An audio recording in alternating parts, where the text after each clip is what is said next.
이 아침에 나눌 하나님의 말씀은 요한복음 17장 1절 말씀입니다. 요한복음 17장 1절, 우리 함께 말씀을 읽습니다. 예수께서 이 말씀을 하시고 눈을 들어 하늘을 우러러 이르시되, 아버지여, 때가 이르렀사오니 아들을 영화롭게 하사 아들로 아버지를 영화롭게 하게 하옵소서. 아멘. 기도드리겠습니다. 하나님, 감사합니다. 주 앞에 모였습니다. 하나님의 은혜 앞에 감사하며 나를 구원하신 예수 그리스도의 그 크신 사랑을 찬양하며 우리 주 예수 그리스도를 따라 주님의 발자취를 따라가기 위하여 이 아침에 다시 이곳에 모였습니다. 우리를 도와주시어서 주님을 닮아가는 우리들이 되게 하시고 우리의 삶을 통하여 예수 그리스도의 향기를 나타내는 우리들이 되도록 오늘 한날도 우리의 걸음걸음을 인도하시고 우리를 도와주시어서 하나님의 백성들로 부족함이 없도록 함께하여 주시옵소서. 이 시간 말씀을 나눌 때에 성령 하나님께서 함께하여 주시옵소서. 우리 구주 예수 그리스도의 이름으로 기도드립니다. 아멘. 17장 1절 말씀에 예수께서 이 말씀을 하시고 눈을 들어 하늘을 우러러 이르시되, 아버지여, 때가 이르렀사오니 아들을 영화롭게 하사 아들로 아버지를 영화롭게 하게 하옵소서라고 기도합니다.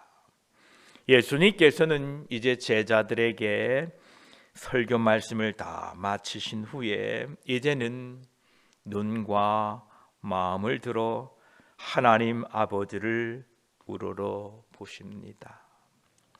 이것을 통하여 우리에게 가르치시고자 하는 것은 예수님께서 제자들에게 그러하셨던 것처럼 우리가 우리와 관계를 맺고 있는 사람들을 위하여 최선의 노력을 다한 후에 이제 하나님 아버지께 기도와 간구를 통하여 모든 선한 것의 주체가 되시는 하나님께 나머지 일들을 부탁하는 것입니다. 우리의 삶 속에서 우리의 해야 될 일을 최선을 다한 후에 이제 나머지 일들을 하나님께 부탁드려야 됩니다. 왜냐하면 모든 일의 마침은 하나님의 은혜 안에 있기 때문에 그렇습니다. 여러분이 식사를 하시기 전에 기도하십시오. 하나님, 잘 먹게 해주십시오. 건강케 해주십시오 라고 기도하십시오. 왜냐하면 먹는 것은 우리가 먹지만 그 먹은 것이 소화되어서 우리의 육신에 필요한 영양분으로 만드시는 것은 하나님의 은혜입니다. 그러하기에 우리는 우리의 맡겨진 일에 최선을 다하시고 그런 후에 하나님께 나머지 것들을 부탁하는 지혜로운 자들이 되시기를 축복합니다. 예수님께서는 이제 눈을 들어 하늘을 우러러 보십니다. 요한복음 16장 이 앞장까지는 예수님께서 말씀하시는 동안에 예수님의 눈은 온유함으로 제자들에게 고정되어 있었습니다. 그러나 이제 예수님께서는 기도하신다는 그 시작을 표현하시기 위하여 눈을 들어 하늘을 우러러 보십니다. 이것은 우리의 마음을 하나님께 올려드린다라는 표현입니다. 하늘은 하나님의 거처입니다. 그러므로 눈을 들어 그분의 보좌를 향한다는 것은 하나님의 위엄과 하나님의 그 전능하심을 표시하고 공경의 마음으로 하늘을 본다라는 것입니다. 시편 123편 1절은 이렇게 말씀하십니다. 하늘에 계시는 주여, 내가 눈을 들어 주께 향하나이다. 여러분들은 하루 동안 사시는 동안에 얼마만큼 하늘을 바라보고 사십니까? 자주 보세요. 요즘은 하늘이 참 좋습니다. 푸른 하늘 얼마나 좋습니까? 그 푸른 하늘을 바라보시면서 그 하늘 보좌에 계신 하나님을 바라볼 수 있기를 축복합니다. 예수님이 지금 하늘을 우러러 바라보신 것은 하나님께 대한 신뢰를 의미하고 있습니다. 시편 121편 1절로 2절까지는 이렇게 쓰여져 있습니다. 내가 산을 향하여 눈을 돌리라. 나의 도움이 어디서 올까? 나의 도움은 천지를 지으신 여호와에게서로다 라고 말씀합니다. 여러분이 도움이 필요할 때마다 땅을 바라보지 마시고 세상을 둘러보지 마시고 여러분의 도움이 하늘로부터 도움을 기억하시고 하늘을 바라볼 수 있기를 축복합니다. 하나님을 믿지 않는 사람들은 도움을 구하기 위해 세상을 둘러봅니다. 그러나 그들은 진정 도움을 받지 못합니다. 하나님의 백성들은 먼저 하늘에 계신 하나님의 도우심을 구해야 됩니다. 그럴 때의 모든 것의 주인이 되시는 하나님께서 사람들을 동원하시고 심지어 우리의 원수까지라도 사용하셔서 우리를 돕게 하십니다. 그러하기에 오늘도 하늘을 우러러 우리의 눈을 하나님 보좌를 향하여 바라보시고 우리의 도움이 되시는 하나님을 찾게 되기를 축복합니다. 그러시면서 주님은 이르시되 아버지여라고 하나님을 부르고 계십니다. 중보자 되시는 예수 그리스도께서는 하나님을 아버지다 이렇게 말씀하고 계십니다. 예, 진실로 하나님은 예수 그리스도의 아버지 되십니다. 성령으로 잉태하여 태어나신 예수님의 아버지는 바로 하나님이십니다. 하나님께서는 예수님의 몸을 예비하셨다라고 히브리서에 말씀하고 계십니다. 히브리 10장 5절에 그러므로 주께서 세상에 임하실 때에 이르시되 하나님이 제사와 예물을 원하지 아니하시고 오직 나를 위하여 한 몸을 예비하셨도다 이렇게 기록하셨습니다. 인간 세상에서도 아이를 낳은 사람이 아버지인 것처럼 예수 그리스도의 몸을 만드신 그분이 바로 하나님 아버지이십니다. 예수님이 태어나실 때에 마리아에게 예수님이 태어날 것을 예고했던 천사가 이렇게 말합니다. 누가복음 1장 35절에 천사가 대답하여 이르되 성령이 내게 임하시고 지극히 높으신 이의 능력이 너를 덮으시리니 이러므로 나실 바 거룩한 이는 하나님의 아들이라 일컬어지리라 말씀합니다. 그렇습니다. 예수 그리스도의 아버지는 바로 하나님이십니다. 또한 예수님의 족보를 누가복음은 예수님부터 시작하여 족보를 쭉 말하고 있는데 누가복음 3장 38절에 그 위는 에노스요 그 위는 셋이요 그 위는 아담이요 그 위는 하나님이시니라 이렇게 말씀하고 계십니다. 그렇습니다. 하나님 아버지는 예수 그리스도의 아버지이심과 동시에 또한 우리의 아버지이십니다. 예수님께서 하나님을 아버지라고 말씀하시는 것은 하나님과의 관계를 나타내고 있습니다. 우리가 사람들에게 너는 누구 아들이냐라고 묻는 때가 있는데 이것은 나와 아버지의 관계를 설명하고 있다라는 것입니다. 여기서 예수님께서 하나님을 아버지라고 부르는 것은 아버지에 대한 사랑과 그분에 대한 존경과 신뢰와 순종을 표시하고 있다라는 것입니다. 예수 그리스도의 아버지 하나님께서는 또한 우리의 아버지가 되십니다. 예수님께서 모범을 보여주셨던 것처럼 우리 또한 우리의 아버지 되시는 하나님을 사랑하고 존경하고 신뢰와 순종함으로 우리들이 세상에 사는 동안에 하나님의 자녀된 것을 증거하고 살아가시기를 축복합니다. 저와 여러분, 우리는 하나님의 자녀들입니다.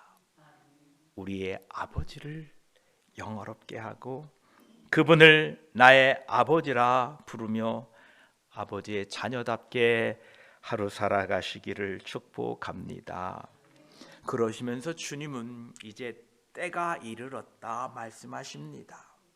1절 중반부에 보면 아버지여 때가 이르렀사오니 라고 말씀하십니다.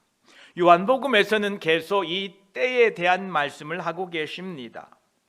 7번 이 때에 대한 말씀을 하셨는데 그 첫 번째가 바로 가나 혼인잔치에 초대받으셨을 때에 마리아가 포도주가 떨어졌습니다 라고 예수님께 말씀드릴 때에 예수님이 이 때에 대한 말씀을 하시지요. 요한복음 2장 4절에 예수께서 이르시되 여자여 나와 무슨 상관이 있나이까 내 때가 아직 이르지 아니하였나이다 이렇게 말씀하셨죠. 그런데 오늘 17장 1절에서는 마침내 그 때가 이르렀다라고 말씀하고 계십니다. 세상이 창조되고 인류의 역사가 시작된 이후로 가장 중요한 때가 이르렀다라는 것입니다. 이것은 하나님의 아들 예수 그리스도께서 자신의 소중한 생명보다도 더 훨씬 중대하고 빛나는 죽으심으로 그 생명을 속죄의 제물로 드리려는 때가 되었다라는 것입니다. 이것은 영광의 주님께서 그의 백성들을 위하여 죄로 여긴 바 되어 죄를 미워하시는 하나님의 진노를 받으시려는 때가 되었다라는 것입니다. 이것은 수천 년 동안 선포되어 온 많은 예언들과 상징들과 그리고 그 모형들을 완성하실 성취하실 때가 되었다라는 것입니다. 이것은 온 세상의 역사 중에 이와 같은 일이 전무한 이 사건이 이루어질 때가 되었다라는 것입니다.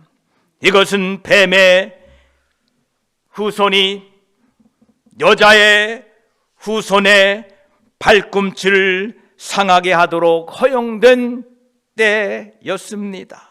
이것은 지축이 흔들리며 이것은 캄캄함이 임하는 때가 되었다라는 것입니다. 그러나 그것은 하나님의 택함 받은 백성들에게는 구원이 이루어지고 하늘이 기뻐하며 지극히 높은 곳에서 그 거룩한 보호자에 계신 하나님께는 영광을 가져왔고 또한 영원한 그 영광을 받으실 때가 되었다라는 것입니다.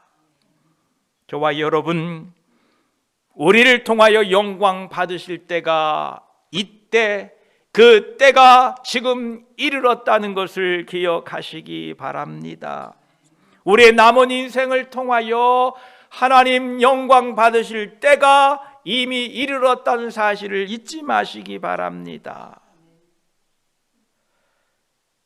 주님은 그 때가 이르렀다고 이렇게 말씀하시면서 그 때에 아들을 영화롭게 하사 아들로 아버지를 영화롭게 하게 하옵소서라고 기도하고 있습니다. 이 내용은 17장 아래 4절에 구체적인 말씀을 하고 계십니다. 아버지께서 내게 하라고 주신 일을 내가 이루어 아버지를 이 세상에서 영화롭게 하였사오니 라고 주님이 말씀하고 계십니다. 예수님께서는 하나님 아버지께서 자신에게 맡겨주신 사람들을 위하여 십자가에 달려 죽는 것이 하나님께서 예수님께 맡겨주신 일입니다. 이 일을 통하여 하나님께 영광 돌렸다는 것입니다. 요한복음 19장 30절에도 예수께서 신포도주를 받으신 후에 이르시되 다 이루었다 하시고 머리를 숙이니 영혼이 떠나가시니라. 예수님께서는 십자가에 달려 하나님의 백성들을 위하여 그들 대신 속죄의 어린 양이 되사 죽으시는 것이 하나님 아버지께서 아들에게 주신 일이었고, 그 십자가의 죽으심이 바로 예수 그리스도를 영화롭게 하셨고 하나님 아버지를 영화롭게 하셨던 것입니다. 내가 예수 그리스도의 뜻을 따라 나의 옛사람을 십자가에 못 박아 죽게 하는 것이 예수 그리스도를 영화롭게 하고 하나님 아버지를 영화롭게 하는 것입니다. 자신의 옛사람을 십자가에 못 박지 않고서는 자신을 통해 하나님과 예수 그리스도께 영광을 돌릴 방법이 없습니다. 여러분, 무엇으로 하나님 아버지께 영광을 돌리겠습니까? 바로 자신의 옛사람을 십자가에 못 박는 것입니다. 자신을 십자가에 못 박아 하나님의 백성들을 구원하셨던 예수 그리스도처럼 우리도 나의 옛사람을 십자가에 못 박아야 됩니다. 이 사실을 깨달은 사도 바울은 고린도전서 15장 3절에 형제들아, 내가 그리스도 예수 우리 주 안에서 가진 바 너희에 대한 나의 자랑을 두고 단언하노니 나는 날마다 죽노라, 이렇게 말씀하십니다. 그렇습니다. 우리가 무슨 행위나 업적을 가지고 하나님과 예수 그리스도께 영광을 돌릴 수 있을 것 같습니까? 우리가 교회 몇 개를 건축하면 가능할까요? 선행을 많이 하면 가능할까요? 예, 물론 그것도 하나님께 영광이 될 것입니다. 그러나 타락한 인간이, 하나님을 멀리 떠났던 인간이, 마치 집을 떠나 탕자된 인간이 예수 그리스도의 십자가의 은혜로 구원을 받아 이제 하나님을 떠났던 그 탕자 같은 내가 예수 그리스도를 믿고 구원받아서 이제 고백하는 말이, 예 아버지, 나는 죽고 내 안에 예수 그리스도로 살겠습니다라고 고백하게 될 때에, 그리고 나를 구원하신 예수 그리스도를 세상에 전하고 살겠습니다라고 고백할 그때에 하나님 아버지는 영광을 받으시고 하나님 아버지는 무엇보다 기뻐하신다라는 것입니다. 저와 여러분, 내 옛사람을 십자가에 못 박음으로 말미암아 하나님께 영광 돌리고 살아가시기를 축복합니다. 예수님 당시의 십자가는 폭력이요, 저주요, 고통이요, 형벌의 상징이었습니다. 그래서 제자들은 예수님의 십자가를 감히 꺼내지 못했습니다. 예수님의 십자가는 당시에 부끄러운 것이었습니다.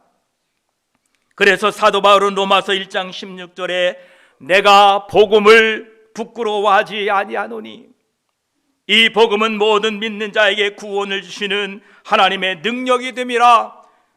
먼저는 유대인에게요 그리고 헬라인에게로다, 이렇게 고백합니다. 예수님께서 십자가에 달려 죽으심으로 이 십자가의 의미는 하나님의 능력이며 영광이 되었다라는 것입니다. 세상은 자기를 낮추고 겸손한 것은 실패라고 말합니다. 바보 같다고 합니다. 다른 사람을 자신보다 높이는 것은 어리석다라고 말합니다. 다른 사람을 밟고서라도 올라가서 다른 사람보다 높은 곳에 위치하고 다른 사람보다 높은 곳을 차지하는 것이 성공이라고 말합니다. 그러나 성경은 그렇게 말씀하시지 않습니다. 갈라디아 5장 22, 24절은 이렇게 말씀하십니다. 오직 성령의 열매는 사랑과 희락과 화평과 오래 참음과 자비와 양성과 충성과 온유와 절제니 이 같은 것을 금지할 법이 없느니라. 그리스도 예수의 사람들은 육체와 함께 그 정욕과 탐심을 십자가에 못 박았느니라 라고 말씀하십니다. 예, 하나님의 백성된 우리들은 옛사람 그 정욕과 탐심을 십자가에 못 박아 죽게 하고 내 안에 예수 그리스도가 사시게 하는 것이 바로 예수 그리스도를 영화롭게 하는 것이고 하나님을 영화롭게 하는 것입니다. 오늘도 내 안에 살아계신 예수 그리스도로 나는 죽고 예수 그리스도가 내 안에 사심을 선포하며 살아가는 하루 되시기를 축복합니다. 기도드리겠습니다. 하나님, 우리는 눈을 들어 하늘 보좌에 계신 하나님을 보기를 원합니다. 비록 우리가 이 땅에 발을 두고 있으나 우리의 눈은 하나님 보좌를 향하여 날마다 바라보기를 원합니다. 하나님 보좌를 바라본다는 것은 하나님을 신뢰하며 하나님을 사랑하며 하나님을 존중하며 하나님의 위엄과 능력을 믿고 의지한다는 표시입니다. 하나님, 우리가 이 땅에 발을 두고 있으나 이 땅을 바라보는 것이 아니라 이 땅만 바라보지 말고 하늘 바라보고 사는 우리들이 되게 하여 주시옵소서. 하나님, 예수님이 때가 되었다고 합니다. 하나님의 맡겨주신 일을 이루실 때가 되었다고 합니다. 주여, 우리에게도 때가 이르렀습니다. 이제 남은 인생 하나님의 영광을 위하여 하나님의 맡겨진 사명을 위하여 그 일을 이룰 때가 이미 이르렀사오니 주여, 그 때를 이루어가는 우리들이 되게 하여 주시고 하나님께 영광이 되도록 우리들을 사용하여 주시옵소서. 하나님을 영화롭게 하고, 즉 내 옛사람을 십자가에 못 박고 내 안에 예수 그리스도가 사심으로 하나님을 영화롭게 하게 하여 주시옵소서. 죄인된 이 인간이, 타락한 이 인간이 예수 그리스도를 믿고 이제 나는 죽고 내 안에 예수가 살았습니다라고 고백하는 그 고백을 따라 살아가는 모습을 하나님 아버지 보실 때에 아버지 얼마나 기쁘시겠습니까? 하나님 얼마나 영화롭게 할 수 있겠습니까? 예, 그러합니다. 오늘 또 내 안에 나는 죽고 예수 그리스도로 사는 우리 모두가 되게 하셔서 우리 주 예수 그리스도께 하나님 아버지께 영광 돌리며 사는 한 날 되게 하여 주시옵소서. 감사드리며 우리 구주 예수 그리스도의 이름으로 기도드립니다. 아멘.